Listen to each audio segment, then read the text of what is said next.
Vernacular architecture. Vernacular architecture is broadly defined as an architectural style which reflects local traditions. It is designed with indigenous construction material and based on the local needs.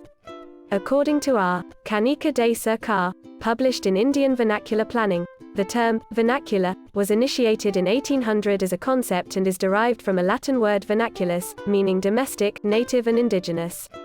In terms of architecture, it refers to an indigenous style specific to a place or time. The Encyclopedia of the Vernacular Architecture of the World defines vernacular architecture as comprising of the dwellings and all other buildings. It is related to their environmental contexts and available resources. They utilize traditional technologies. Vernacular architecture is built to meet the specific needs, accommodating the values, economies, and ways of life of the cultures that produce them. It originated when people were forced to use natural resources as a shelter, in response to climate. It is a type of architecture which is native to a specific time and place and is not copied or replicated from anywhere and uses handmade old construction practices. Vernacular architecture emphasizes sustainability, and using materials which ensure that a structure stays cool from inside without the need of power-intensive air conditioning.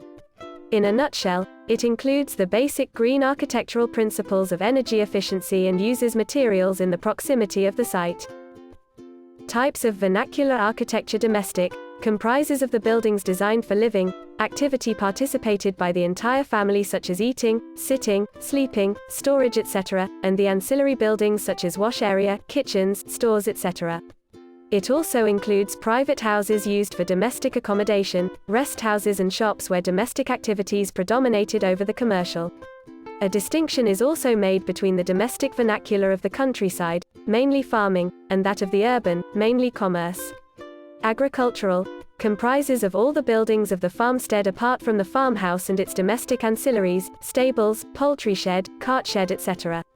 Industrial, comprises of all the buildings which houses industrial-related activities such as wind and water mill, corn and lime kilns, potteries etc.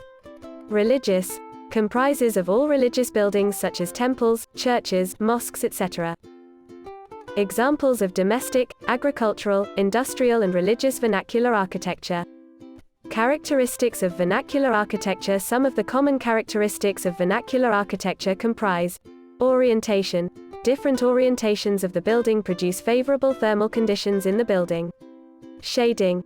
A building, including its external walls and its openings, gets exposed to sun and water. In vernacular architecture, the overhanging eaves do away with this by providing protection. Ventilation. The relative humidity of the building is regulated by cross-ventilation. This is primarily important for huts located in hot and humid climates. Some of the factors like form and massing, spatial organization and open and built distribution help to control the overall performance of the building. Climate responsive. Vernacular architecture includes a traditional design which is climatically responsive and aesthetically pleasing. But traditional architecture is different from the vernacular, though they are interrelated. It is a climate-responsive design, built to lower the environmental impact, thereby reducing energy consumption. Elements of vernacular architecture. Climate. The man-made elements interact with the natural microclimate to determine the factors affecting comfort in the built environment, that is light, heat, wind and humidity. Water. It is the most important resource which has to be utilized cautiously. For this, there are strategies like water harvesting and recycling which have to be adopted. Structural longevity. The materials used in the building decide the life cycle of the building.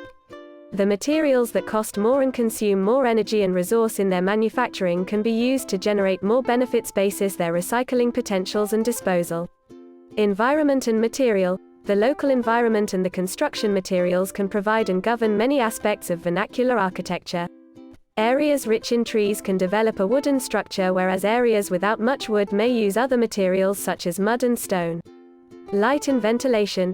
The climate-responsive buildings reduce consumption of artificial lighting and air conditioning systems. Technology.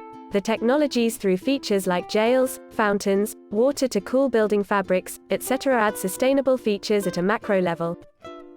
Vernacular architecture. Indian context. Indian vernacular architecture is the informal, functional architecture of structures, often in rural areas of India, built of local materials and designed to meet the needs of the local people. These structures reflects the rich diversity of India's climate, locally available building materials, and the intricate variations in local social customs and craftsmanship. It has been estimated that worldwide close to 90% of all building is vernacular, meaning that it is for daily use for ordinary, local people and built by local craftsmen. Vernacular settlements in India often take on the shape and form that is dictated by the climate they are in, or the socio-cultural norms that they are designed to preserve and protect. For example, village settlements in Uttarakhand are often characterized by houses of stone, timber and mud mortar on slopes, with thick stone walls of coursed rubble masonry designed to ward off cold, with a shelter for animals below the main house. The heat given off by mulch animals heats the house above further. In Kerala, village houses are slope-roofed with Mangalore tiles and thatch to draw off and channel rain. In Assam, the same houses are often built on stilts, the better to counter the often damp ground.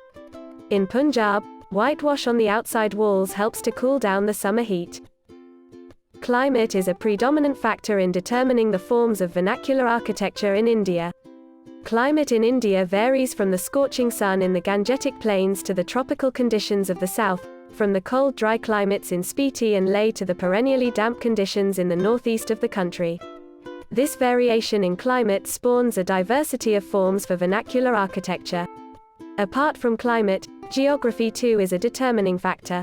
Geography, once again, can vary from the hilly terrain of the Himalayas and Kashmir, to the flats of the Deccan and the south, from the damp ground of Assam and Bengal to the dry earth of Punjab.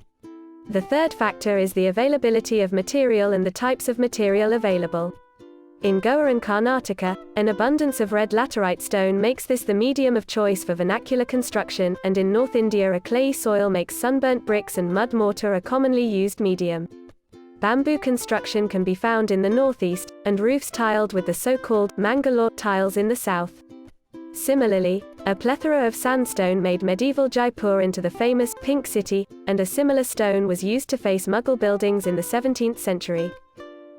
An interesting theory holds that materials according to the caste system. White stone is apparently only used by Brahmins, red by Kshatriyas, yellow by Vaishyas and black stone by Shudras. The Indian vernacular is a true representation of the people and their culture, and India's diverse heritage makes this a fascinating study. The vernacular, in India, denotes low-cost, traditional village and small-town settlements, where construction is carried out without the help of architects and professionals, where building activity is regulated by a long tradition that stretches back for many centuries, in many cases. Indian vernacular architecture can be broadly divided into three categories. KACHCHA, made of natural materials such as mud, grass, bamboo, thatch or sticks and is therefore a short-lived structure. Since it is not made for endurance, it requires constant maintenance and replacement. The practical limitations of the building materials available dictate the specific form, which can have a simple beauty.